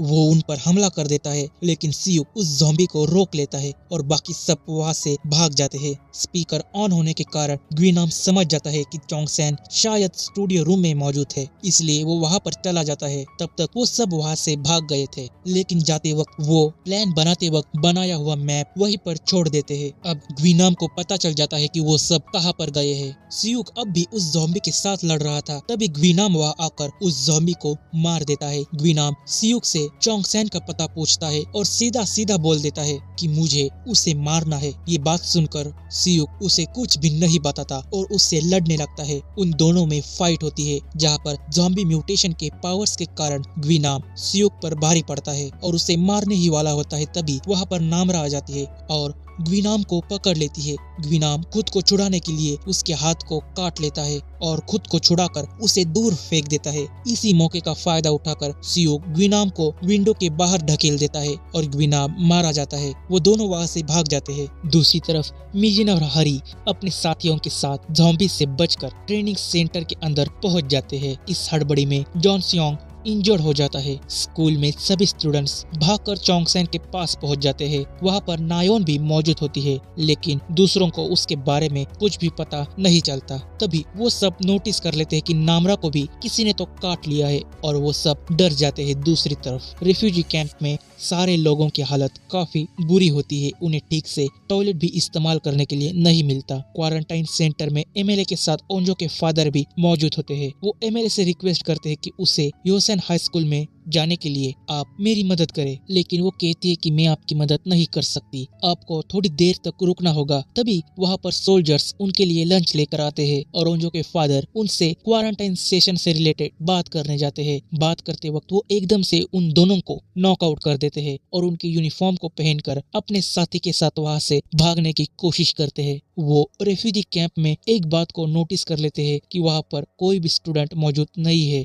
यानी स्कूल में से स्टूडेंट्स को रेस्क्यू नहीं किया गया। दूसरी तरफ चोंग-सैन नामरा को मारने के लिए आगे बढ़ता है, क्योंकि नामरा को भी काटा गया था, लेकिन सियुक उसे रोक लेता है और कहता है उसे ज़ॉम्बी ने नहीं बल्कि ग्वीनाम ने काटा है। चोंग-सैन उसे कहता है ग्वीनाम को भी ज़ॉम्बीज ने काट लिया था। सियुक कहता है ग्वीनाम तो इन्फेक्टेड नहीं लग रहा था, उसने मेरे साथ फाइट भी की थी। नामरा को भी लगने लगता है कि वो अब ज़ॉम्बी बन जाएगी, इसलिए वो वहाँ से जाने लगती है, पर सियुक उसे रोक लेता है और कहता है तुम ज़ॉम्बी नहीं बनोगी। चोंग-सैन नामरा को मारने आगे बढ़ता है, पर सियुक उसे रोक लेता है। नामरा उन सब को शांत कर देती है और विंडो के ऊपर बैठ जाती है। वो सियुक से कहती है अगर मैं ज़ॉम्बी बन गई तो मुझे मार देना। नीचे ट्रेनिंग रूम में मिजिन अपने साथी जॉन सियोंग के इंजरी पर पट्टी लगाती है और हरी इमरजेंसी नंबर पर कांटेक्ट करने की कोशिश करती है, लेकिन कॉल कनेक्ट नहीं हो पाता। दूसरी तरफ नामरा अब ज़ॉम्बी में बदलने लगती है। वो सियुक पर हमला कर देती है।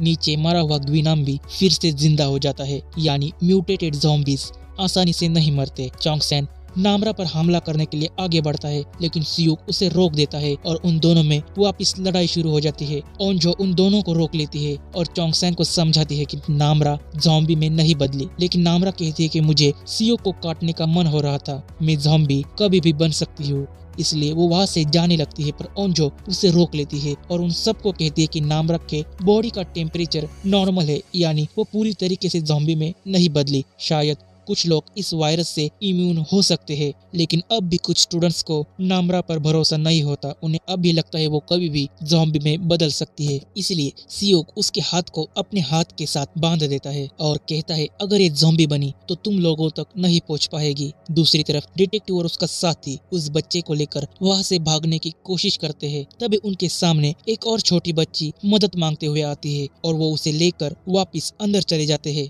वहीं पर उस बच्चे की मॉम भी मौजूद होती है जो कि अब ज़ॉम्बी में बदल गई थी। दूसरी तरफ सियुक और नामरा एक तरफ बैठ जाते हैं और बाकी सब एक तरफ, और दूसरे रूम में नायॉन होती है। अब सबको भूख लगने लगती है, लेकिन वो इन ज़ॉम्बीज के बीच फंसे हुए होते हैं। वो सब अपने इस हालत का जिम्मेदार नायॉन को मानने लगते हैं, क्योंकि उसी के कारण ग्योनसू मारा गया और मिस पार्क का भी कोई पता नहीं है। नायॉन उनकी बातें सुन लेती है और डोर को लॉक कर देती है। वो अपने पास मौजूद काफी सारे खाने को उन्हें नहीं देना चाहती। डोर लॉक होने के कारण डेसू डोर को तोड़ने की कोशिश करता है। दूसरी तरफ ओंजो के फादर रेफ्यूजी सेंटर में से भागने की कोशिश करते हैं। वो अपनी साथी की मदद से वॉल के ऊपर चढ़ जाते हैं। वो अपने साथी को अपने साथ नहीं ले जाते और अकेले ही वहाँ से भागने की कोशिश करते हैं। वहाँ से भागते वक्त सोल्जर्स उन्हें देख लेते हैं और फायरिंग स्टार्ट कर देते हैं। दूसरी तरफ डेसू जोर जोर से डोर को टक्कर मारकर उसे तोड़ने की कोशिश करता है, पर लॉक होने के कारण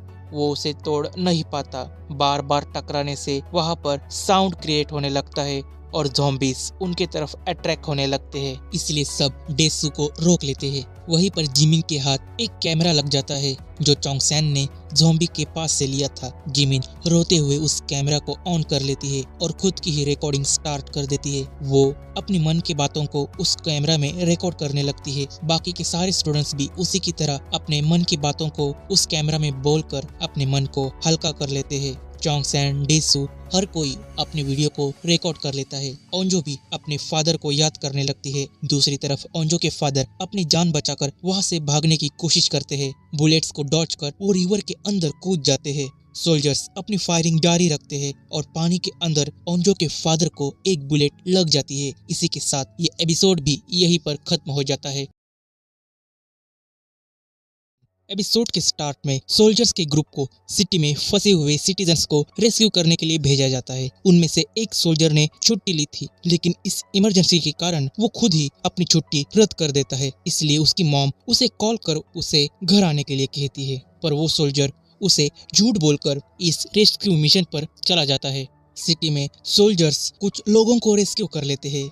इसी मिशन के दौरान एक ज़ॉम्बी उसी सोल्जर को काट लेता है। वायरस के कारण वो भी ज़ॉम्बी में बदल जाता है। उसके मॉम को अब भी लगता है कि उसका बेटा सेफ है, लेकिन वो अपने कंट्री के लिए शहीद हो जाता है। उसे पकड़कर बांध देते हैं और हेडक्वार्टर पर ले जाते हैं। सीन शिफ्ट होता है मिस्टर ली की तरफ, जहाँ पर वो अपने रिकॉर्डिंग में कहते हैं कि ये वायरस हाई टेम्परेचर में थोड़ा सा कमजोर हो जाता है। व्हाइट ब्लड सेल्स वायरस को रोकने की, उससे लड़ने की कोशिश करते हैं। अब स्टोरी प्रेजेंट में आती है, जहाँ पर ओंजो के फादर अब भी जिंदा होते हैं। उन्हें सिर्फ एक ही बुलेट लगी थी, फिर भी वो उतने इंजर्ड नहीं होते। स्कूल में ओंजो सियुक और नामरा को वो कैमरा देने जाती है ताकि वो दोनों भी कुछ रिकॉर्ड कर सके। वो उन्हें अपने हाथों पर बंधी उस रोप को खोलने के लिए कहती है। उसके जाने के बाद नामरा सियोक को बताती है कि मैं जब ज़ॉम्बी बनी थी तब मुझे सब कुछ अजीब सा फील हो रहा था। मैं तुम्हें काटना चाहती थी, लेकिन जब तुमने मेरा नाम लिया तब मैं होश में आई। तुमने पहली बार मुझे अपने नाम से पुकारा था।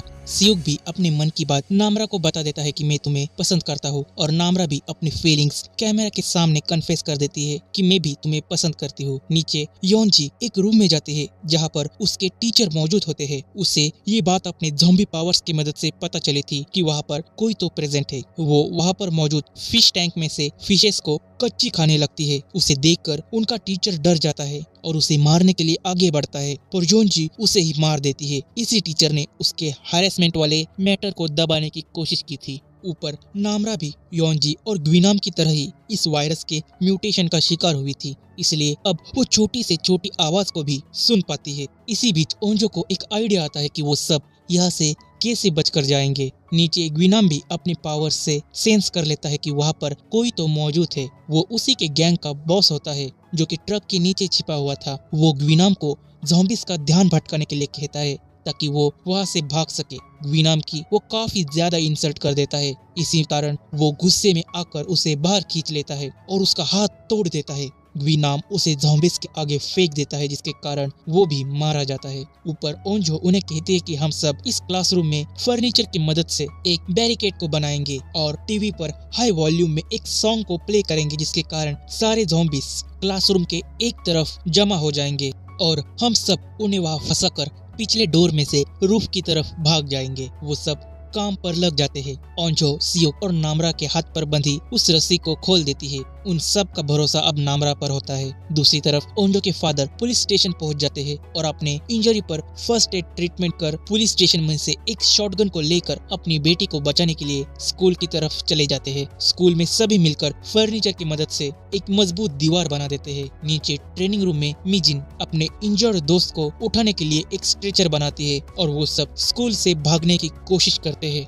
लेकिन उनका स्ट्रेचर बीच में ही टूट जाता है और वो सब वापस अंदर आ जाते हैं। दूसरी तरफ डिटेक्टिव भी बच्चों को लेकर वहाँ से भागने की तैयारी करता है। वो सब एक स्कूटर की मदद से वहाँ से भागने की कोशिश करते हैं और सक्सेसफुली अपनी जान बचाकर वहाँ से भाग जाते हैं। तभी डिटेक्टिव को वो सोशल मीडिया इन्फ्लुएंसर मदद के लिए आवाज लगाता है। उसका एक पैर फ्रैक्चर हुआ था, जिसके कारण वो चल नहीं सकता, इसलिए डिटेक्टिव उसे बचाने के लिए जाता है। तभी पीछे से कुछ ज़ॉम्बीज़ आ जाते हैं और डिटेक्टिव का साथी उसे छोड़कर वहाँ से भाग जाता है। दूसरी तरफ स्कूल में वो सब एक स्ट्रॉन्ग बैरिकेड को बना लेते हैं। अब चोंगसेन और सियुक डोर को ओपन करने के लिए बैरिकेड के दूसरी तरफ जाते हैं। सियुक चोंगसेन को बता देता है कि ग्वीनाम तुम्हें मारना चाहता है। चोंगसेन भी अपने और ग्वीनाम की लड़ाई की सारी बात सियुक को बता देता है। वो दोनों डोर को ओपन कर देते हैं और सारे ज़ॉम्बीज़ उनके तरफ अट्रैक्ट होते हैं। सारे स्टूडेंट्स जोर लगाकर ज़ॉम्बीज़ को रोकने की कोशिश करते हैं। रूम में अब काफी सारे ज़ॉम्बीज़ आ जाते हैं। दूसरी तरफ क्वारंटाइन जोन में उस इन्फेक्टेड सोल्जर पर रिसर्च करने के लिए उसे रिसर्च रूम में लाया जाता है। मार्शल लॉ कमांडर अपने सोल्जर्स को इसके माता पिता को इन्फॉर्म करने के लिए कहता है और इस पर रिसर्च करने के लिए परमिशन मांगने के लिए कहता है। क्वारंटाइन सेंटर में एमएलए से मिलने के लिए कमांडर वहां पर आता है। एमएलए कमांडर को योसेन हाई स्कूल में एक रेस्क्यू मिशन कंडक्ट करने के लिए कहती है ताकि स्टूडेंट्स की भी जान बच सके। कमांडर वहां से चला जाता है और ऑफिस में जाने के बाद अपने सोल्जर्स से रेस्क्यू मिशन के स्टेटस के बारे में पूछता है, जहाँ पर योसेन हाई स्कूल में अब तक एक भी मिशन कंडक्ट नहीं कराया गया। कमांडर उन्हें फौरन एक हेलीकॉप्टर को स्कूल भेजने के लिए कहता है। स्कूल में सारे ज़ॉम्बीज़ अब रूम के अंदर आ जाते हैं। इसी मौके का फायदा उठाकर सब रूफ की तरफ भागने की कोशिश करते हैं। ग्वीनाम भी उनके पीछे जाता है। वो सब रूफ के ऊपर तक पहुंच जाते हैं, पर डोर लॉक होता है। उसी वक्त हेलीकॉप्टर भी वहां पर सर्वाइवर्स को रेस्क्यू करने के लिए आ जाता है। वो सब डोर को तोड़ने की कोशिश करते हैं। नामरा सेंस कर लेते हैं कि ज़ॉम्बीज़ उनके तरफ आ रहे हैं। डोर के दूसरी साइड योंजी का दोस्त होता है, जो कि उस डोर को नहीं खोलता और उन्हें मरने के लिए वहीं पर छोड़ देता है। ज़ॉम्बीज़ भी वहां पर आ जाते हैं। चोंगसेन और सियुक उन्हें रोकने की कोशिश करते हैं।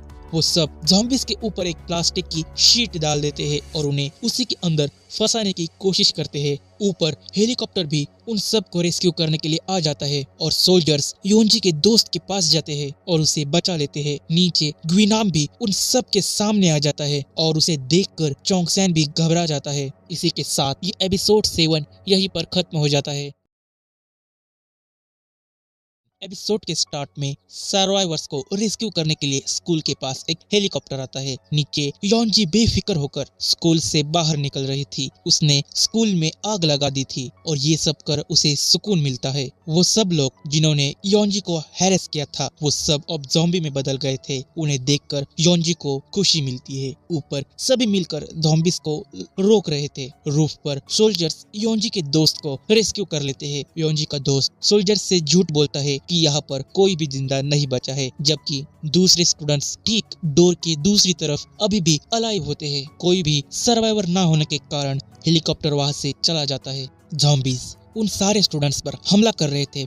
ग्वीनाम चोंगसेन को मारने के लिए आगे बढ़ता है, पर नामरा अचानक से अपने ज़ॉम्बी पावर्स का इस्तेमाल कर ग्वीनाम का गला पकड़ लेती है और उसे नीचे फेंक देती है। चोंगसेन की जान बच जाती है। नीचे योनजी के द्वारा लगाई हुई आग के कारण स्कूल में इमरजेंसी सिस्टम एक्टिवेट हो जाता है, जिसके कारण सारे डोर्स अनलॉक हो जाते हैं। ऊपर मौजूद रूफ का डोर भी अनलॉक हो जाता है। वो सब उसे खोलकर रूफ की तरफ भाग जाते हैं और ज़ॉम्बीज को दूसरी तरफ फंसा देते हैं। उन सब के सामने ही वो हेलीकॉप्टर वहाँ से निकल जाता है और वो वापस वहीं पर ही फंस जाते हैं। नीचे योनजी अब अपने आप को एक स्पेशल लड़की समझने लगती है। वो एक साइकिल की मदद से स्कूल से बाहर चली जाती है। रूफ पर चोंगसेन और सियो को लगता है कि नामरा योनजी और ग्विनाम की तरह ही ना ही ज़ॉम्बी है ना इंसान। ग्विनाम मरकर भी जिंदा हुआ, इसका मतलब उन्हें ये लगता है कि ये म्यूटेटेड ज़ॉम्बीज मर नहीं सकते। अब वो सब वहाँ मौजूद फर्नीचर की मदद से SOS का साइन बनाने की कोशिश करते हैं, ताकि अगर कोई हेलीकॉप्टर पेट्रोलिंग करने के लिए आया तो उन्हें देख सके और उन्हें रेस्क्यू कर लिया जाए। सिटी में ओंजो के फादर एक मैप की मदद से स्कूल तक जाने का एक सेफ रास्ता चुनते हैं और उसी रास्ते पर आगे बढ़ते हैं। डिटेक्टिव उस इन्फ्लुएंसर के पैर पर एक वुडन स्टिक को बांधता है ताकि उसकी फ्रैक्चर्ड लेग को सपोर्ट मिल सके। डिटेक्टिव का साथी उसे छोड़कर भाग गया था, इसलिए अब वो भागने की कोशिश करता है। वो अपने पास मौजूद कुछ चीजों की मदद से साउंड क्रिएट कर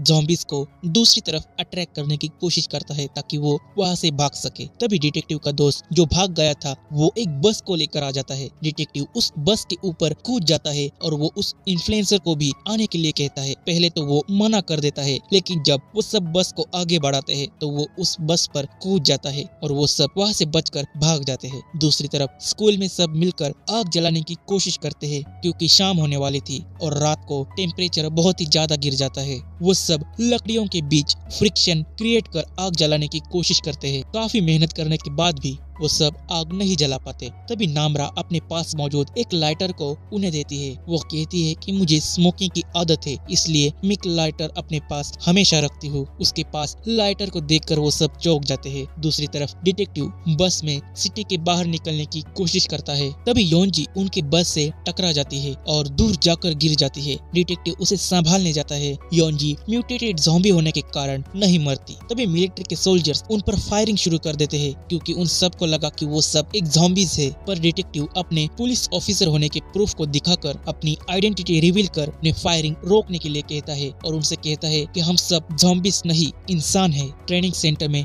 हरी मिजिन को आर्चरी सिखाती है ताकि वो ज़ॉम्बीज को मारने में उसकी हेल्प कर सके। रूफ पर सभी स्टूडेंट्स टाइम पास करने के लिए एक साथ कुछ गाने गाते हैं। नीचे नायोन जिस रूम में छिपी थी उस रूम में एक ज़ॉम्बी पियानो के नीचे दबी हुई थी और साउंड क्रिएट कर रही थी। नायोन ट्राइपॉड स्टैंड को उस ज़ॉम्बी के पैरों के नीचे रखती है ताकि वो साउंड को क्रिएट ना कर सके और दूसरे ज़ॉम्बीज उसकी तरफ अट्रैक्ट ना हो। वहीं पर नायोन को वो कैमरा मिलता है जिसमें बाकी के सारे स्टूडेंट्स ने रिकॉर्डिंग की थी। नायोन को लगता है कि वो सब अभी भूखे होंगे, इसलिए वो बैग में कुछ खाने को भरती है। इसी के साथ वो उन सब की रिकॉर्डिंग भी सुनती है। तभी चोंगसेन की रिकॉर्डिंग प्ले होती है जो कहता है, मॉम, ग्योनसू मेरी वजह से ही मारा गया। मैंने ही उसे विंडो के बाहर फेंक दिया क्योंकि वो एक ज़ॉम्बी बन गया था। उसकी ये बातें सुनकर नायोन को ग्योनसू के हेलुसिनेशंस होने लगते हैं और वो डर जाती है। ऊपर सभी एक दूसरे के साथ अपने मन की बातों को शेयर करते हैं, जहाँ पर उन सब को लगता है कि नामरा क्लास में उन सब पर कभी ध्यान ही नहीं देती थी। नामरा कहती है कि मैंने कभी दोस्त नहीं बनाए। टेंशन और स्ट्रेस को दूर करने के लिए मैं सिगरेट पीने लगी। मैंने तुम सबको कभी भी हेट नहीं किया। अब वो सब नामरा को अपनी दोस्त मानते हैं। वो सब उन पिछले बातों को भूल जाते हैं। डेसू कहता है कि वो हरी को पसंद करता है और हरी का भाई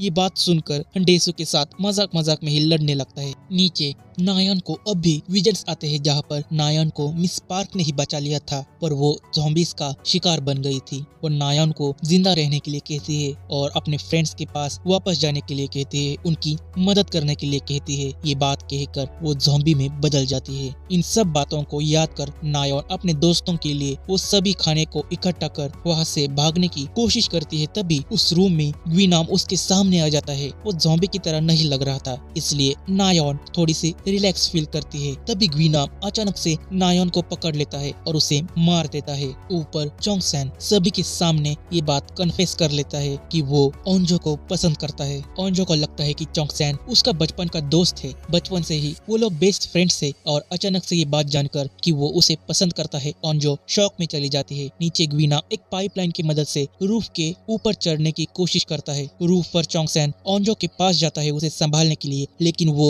उसे वहाँ से जाने के लिए कहती है और उसे कुछ वक्त अकेला रहने के लिए कहती है। चोंगसेन वहाँ से चला जाता है। तभी ओंजो के पीछे से ग्विनाम आता है। चोंगसेन ओंजो को बचाने के लिए ग्विनाम की तरफ जाता है। उन दोनों में फाइट शुरू हो जाती है। ग्विनाम चोंगसेन की आंख उड़ने की कोशिश करता है। इसी के साथ ये एपिसोड यहीं पर खत्म हो जाता है।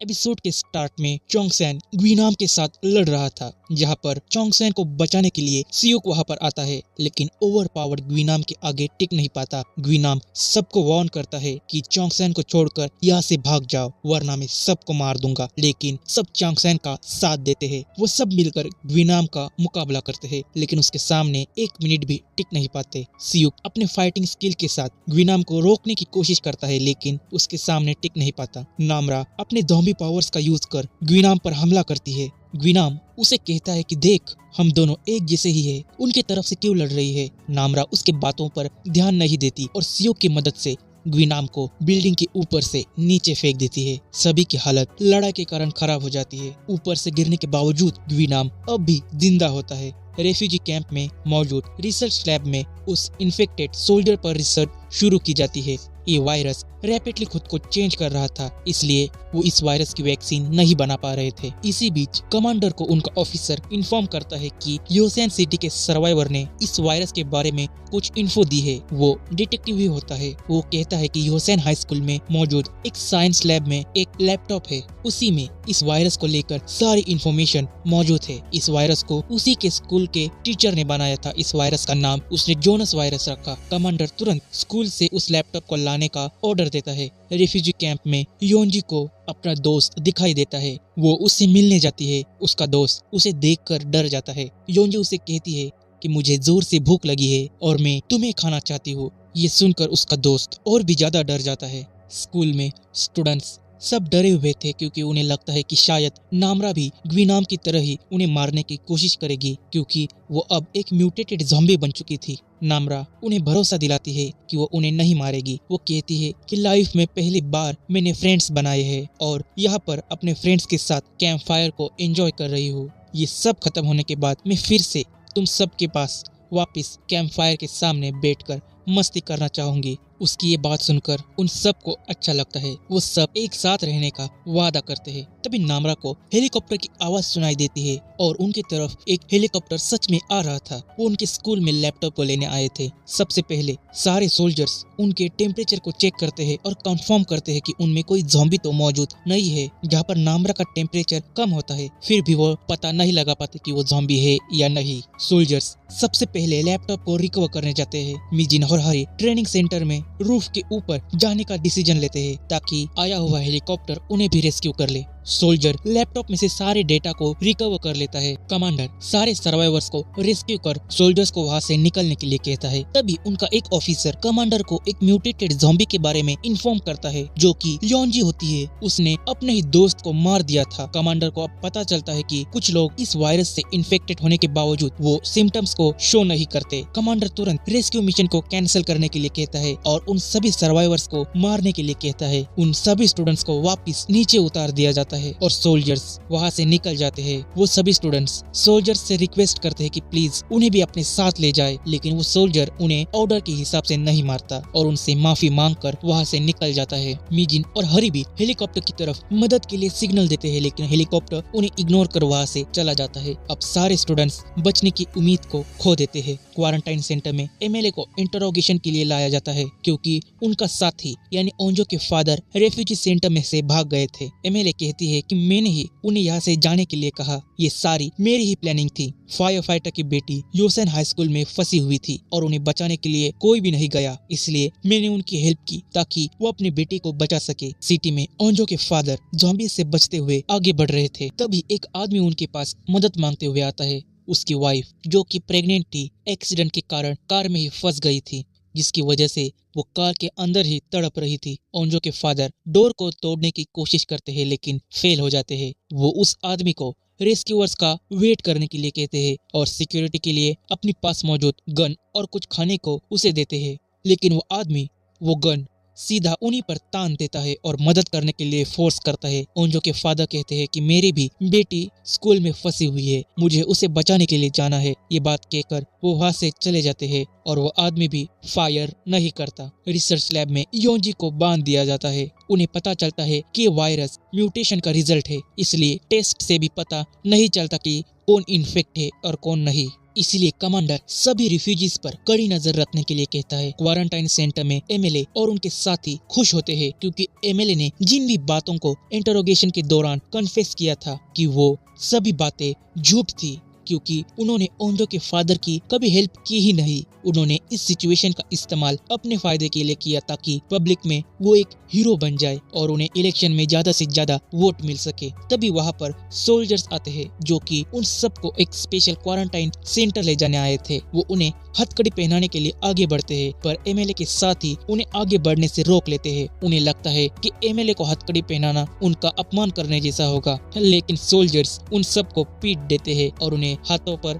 पट्टी बांधकर वहाँ से ले जाया जाता है। डिटेक्टिव और उसके साथ मौजूद सभी को इसी तरीके से स्पेशल क्वारंटाइन सेंटर ले जाया जाता है। लाइटनिंग के कारण सभी ज़ॉम्बीज के कानों में दर्द हो रहा था। तभी बारिश भी शुरू हो जाती है और उन सभी की प्यास बुझ जाती है। सारे ज़ॉम्बीज के साथ नामरा के सिर में दर्द हो रहा था। ये देखकर चोंगसेन जॉन यू से कहता है कि ज़ॉम्बीज लाइटनिंग के कारण हमें सुन नहीं पाएंगे, इसी मौके का फायदा उठाकर हम यहाँ से भाग जाएंगे। वो सब अब साथ मिलकर भागने का प्लान बनाते हैं। वो पास ही मौजूद पहाड़ के ऊपर जाने का डिसाइड करते हैं। वो सब वहाँ से साथ में निकल जाते हैं और बिना आवाज किए धीरे धीरे आगे बढ़ते हैं। वो सब सीढ़ियों के जरिए स्कूल के बाहर चले आते हैं। मिजिन और हरी भी लाइटनिंग की आवाज का फायदा उठाकर भागने की कोशिश करते हैं। बाकी के स्टूडेंट्स सभी स्कूल के बाहर पहुंच जाते हैं। बाहर वो सब दीवार के साइड से आगे बढ़ते हैं। ज़ॉम्बी से बचते हुए वो एक जगह तक पहुंच जाते हैं जहां पर एक ट्रक मौजूद था। ट्रक के सामने ही चोंगसेन को अपनी मॉम दिखाई देती है। चोंगसेन को लग रहा था कि उसकी मॉम उसे आवाज लगा रही थी। वो अपनी मॉम के पास जाता है, लेकिन वो अब एक ज़ॉम्बी में बदल गई थी। इसी के साथ ये एपिसोड यहीं पर खत्म हो जाता है।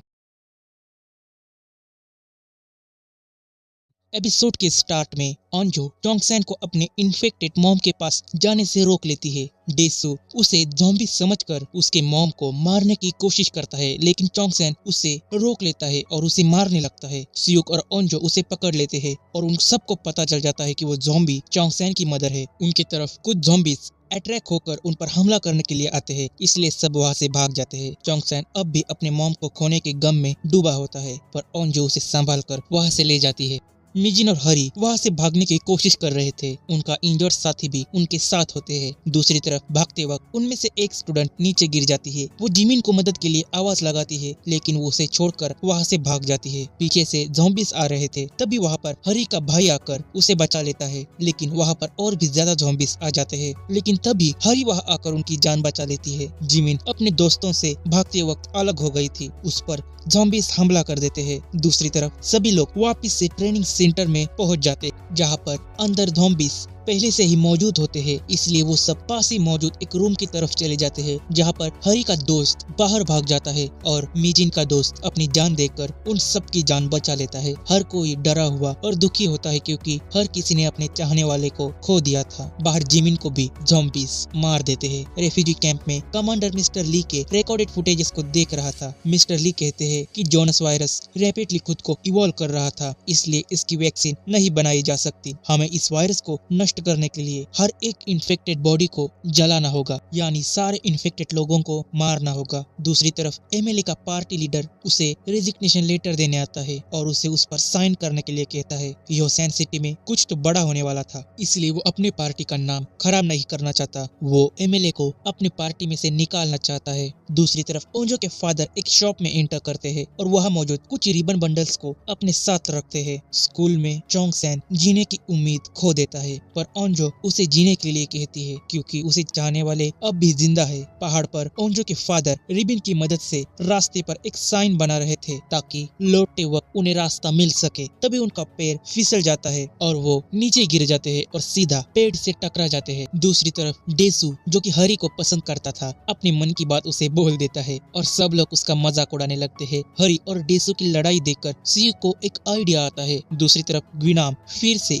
रूफ पर चढ़ कर आता है, लेकिन वहाँ पर कोई भी मौजूद नहीं होता। नीचे सियुक उन सबको कहता है कि हम इन मेटल केजेस की मदद से एक ऊंची दीवार बना सकते हैं, एक केज बना सकते हैं और यहाँ से भाग सकते हैं। सब लोगों को ये आइडिया पसंद आता है, वो सब इसे बनाने में लग जाते हैं। पर जॉनयोन और मिजिन के बीच में लड़ाई हो जाती है। जॉनयोन इस केज को ऊंचा बनाना चाहता था, पर मिजिन इस केज के ऊपर एक प्रोटेक्शन बनाना चाहती थी, जिसके कारण ये केज छोटा बन जाता। उन दोनों के लड़ाई को नामरा रोक लेती है और उन सबको वोट करने के लिए कहती है, जहाँ पर मेटल केज को ऊंचा बनाना ही सब प्रीफर करते हैं। अब सब बिना बहस किए उसे बनाने में लग जाते हैं। रिसर्च लैब में साइंटिस्ट ने ये पता लगाया होता है कि वायरस इंसान के हार्ट को खराब कर उसे मार देता है और उसके ब्रेन पर पूरा कंट्रोल पाकर अपने फायदे के लिए उसका यूज करता है, यानी एक इंसान जिंदा लाश बन जाता है। वायरस को रोकने के लिए हमें इन्फेक्टेड लोगों को जलाना होगा। सिटी में वायरस तेजी से फैल रहा था और ज़ॉम्बीज अब बैरिकेड्स को तोड़कर आगे बढ़ रहे थे, इसलिए कमांडर एक अर्जेंट इमरजेंसी मीटिंग कंडक्ट कराता है।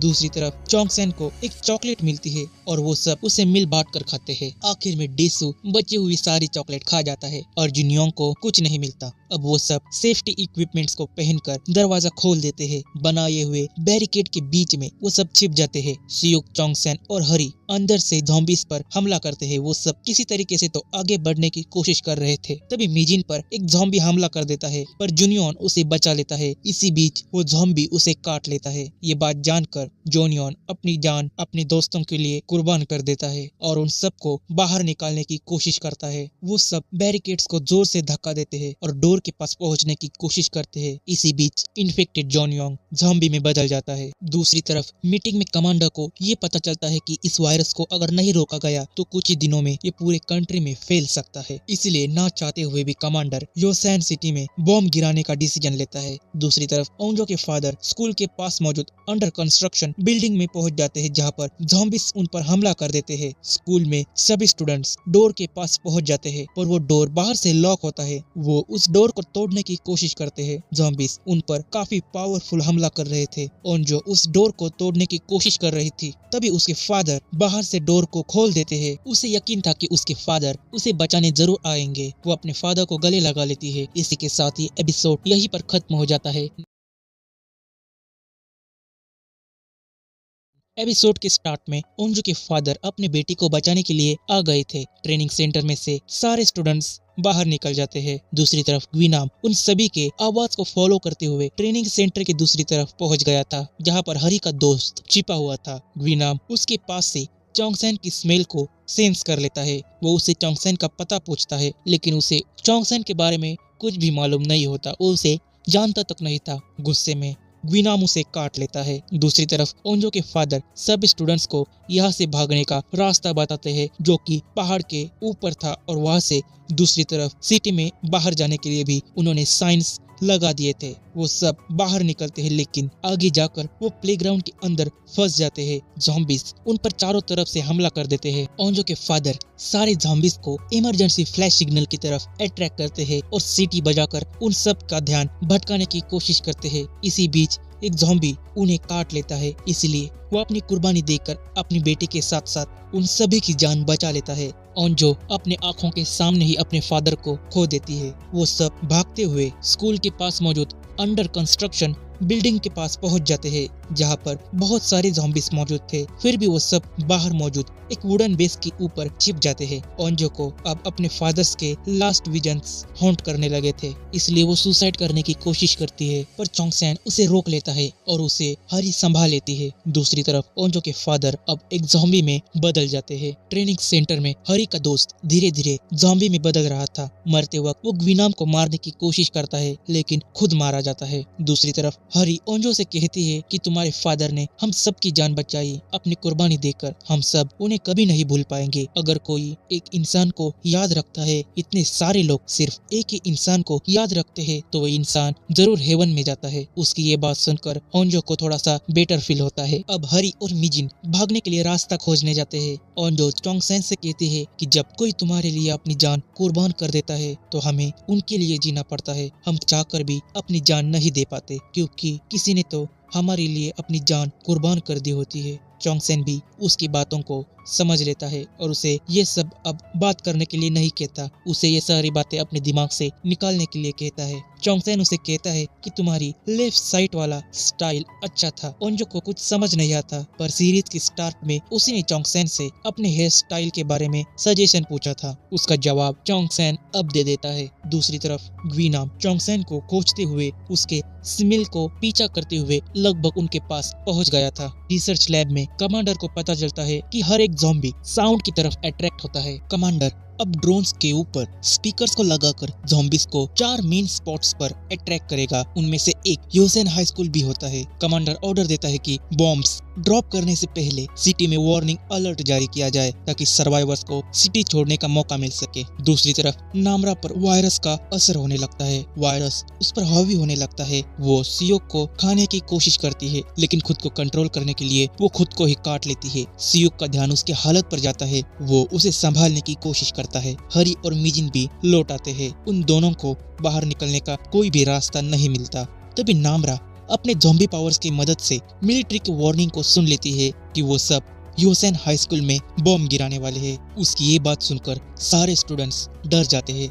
सिटी में मिलिट्री के ड्रोन्स साउंड क्रिएट कर ज़ॉम्बीज को अट्रैक्ट करने की कोशिश कर रहे थे। सारे ज़ॉम्बीज उन ड्रोन्स को फॉलो कर रहे थे। दूसरी तरफ ग्वीनाम चोंगसेन को खोजते हुए उन सब के पास पहुंच जाता है। सियोक उसे मारने की कोशिश करता है, लेकिन वो उसे नीचे फेंक देता है। स्कूल में सारे ज़ॉम्बीज उन ड्रोन्स की तरफ अट्रैक्ट हो रहे थे। ग्वीनाम और चोंगसेन की लड़ाई में ग्वीनाम चोंगसेन के हाथ को काट लेता है। तभी ड्रोन्स का साउंड वहां तक भी पहुंच जाता है और ग्वीनाम उसकी वजह से थोड़ा कमजोर पड़ने लगता है। चोंगसेन इसी मौके का फायदा उठाकर ग्वीनाम को नीचे फेंक देता है। चोंगसेन को देखकर ओंजो डर जाती है और उसे लगने लगता है कि अब चोंगसेन को वो खो देगी। चोंगसेन उसे अपना नेम कार्ड देता है और उसका नेम कार्ड अपने पास रख लेता है। चोंगसेन ओंजो को आखिरी अलविदा कर बिल्डिंग के अंदर चला जाता है और सारे ज़ॉम्बीज को अपने तरफ अट्रैक्ट करता है ताकि सभी स्टूडेंट्स वहां से भाग सके। ज़ॉम्बीज चोंगसेन के पीछे जाते हैं और सारे स्टूडेंट्स फर्स्ट फ्लोर से बिल्डिंग के बाहर निकल जाते हैं। चोंगसेन बिल्डिंग के टॉप पर एक सेफ जगह पर पहुंच जाता है और सारे ज़ॉम्बीज उसकी तरफ अट्रैक्ट होकर नीचे गिर जाते हैं। लेकिन ग्वीनाम अब भी जिंदा होता है और वो चोंगसेन को मारने के लिए वहां तक पहुंच जाता है।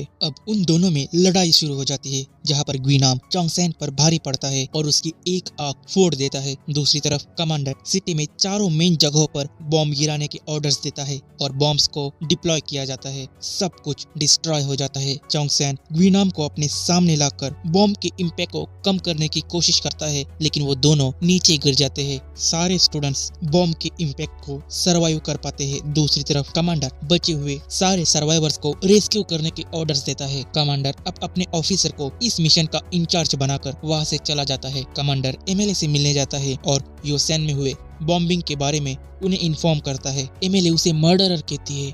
कमांडर कहता है, इस हालत में योसेन के लोगों को सिर्फ आप दिलासा दे सकते हैं। प्लीज उनसे कहना कि जो कुछ भी हुआ मुझे उसका अफसोस है। ये बात कहकर कमांडर वहां से चला जाता है और अपने रूम में आता है। कमांडर अपने आर्मी के मेन यूनिफॉर्म को पहनकर एक वीडियो क्रिएट करता है। वो अपने वीडियो में कहता है, मैंने मिस्टर ली ब्योंग चैन के लास्ट वीडियो को देखा। उसने एक खतरनाक मकसद से इस वायरस को बनाया था। उसने इस वायरस से इन्फेक्टेड अपने वाइफ और बेटे को बचाने की बहुत कोशिश की, लेकिन बचा ना पाया। उसने उन्हें मारने की कोशिश की, लेकिन वो उन्हें मार भी नहीं पाया क्योंकि वो इमोशनली स्ट्रॉन्ग नहीं था। पर मैं एक सोल्जर हूँ, इसलिए मैंने इस वायरस को पूरी तरीके से नष्ट करने के लिए योसेन सिटी में बॉम्ब गिराने के ऑर्डर्स दिए। ये पूरी तरीके से मेरा फैसला था। मैं इस फैसले की जिम्मेदारी लेता हूँ। कमांडर इन बातों को रिकॉर्ड कर रिकॉर्डिंग बंद कर देता है। कमांडर अपने वाइफ को लास्ट कॉल कर उनसे आखिरी बार बात करता है और अपने बच्चों का ख्याल रखने के लिए कहता है।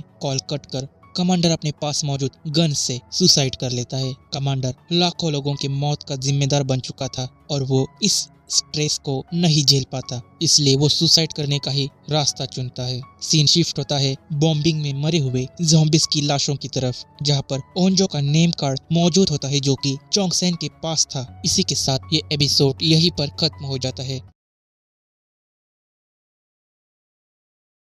एपिसोड की स्टार्ट योसेन सिटी से होती है, जहां पर सारे ज़ॉम्बीज राख में बदल गए थे और वो राख रेफ्यूजी कैंप तक पहुंच जाती है। सारे स्टूडेंट्स बॉम्ब के इम्पैक्ट को सरवाइव कर पाते हैं, लेकिन डेसू का एक पैर उस दौरान फ्रैक्चर हो जाता है। ओंजो को अब भी लगता है कि चोंगसेन जिंदा होगा, इसलिए वो उसे खोजने के लिए स्कूल की तरफ जाती है। नामरा और सियोग भी उसके साथ जाते हैं। पूरी जगह तबाह हो गई थी। नामरा अपने पावर्स की मदद से किसी को भी सेंस नहीं कर पा रही थी, यानी चोंगसेन सच में इस हादसे में मारा गया। ओंजो और बाकी सारे स्टूडेंट्स सिटी के बाहर जाने की कोशिश करते हैं। मिलिट्री सिटी में रेस्क्यू मिशंस को कंडक्ट कर रही थी। जिंदा बचे सर्वाइवर्स को वो रेस्क्यू करने की कोशिश कर रही थी। दूसरी तरफ नामरा को लगता है कि वो इस हाफ ज़ॉम्बी फॉर्म में उसे उन सभी के साथ नहीं रहना चाहिए। ओंजो कहती है, तुम अब भी हमारी दोस्त हो, हमारी क्लास प्रेसिडेंट हो, तुम्हारे कारण ही हम सब जिंदा बच पाए हैं। ऐसी बातें मत करो, तुम हमारे साथ ही रहोगी। नामरा कहती है, पहली बार मैंने अपने फ्रेंड्स के साथ कैंप फायर पर बैठकर एंजॉय किया है।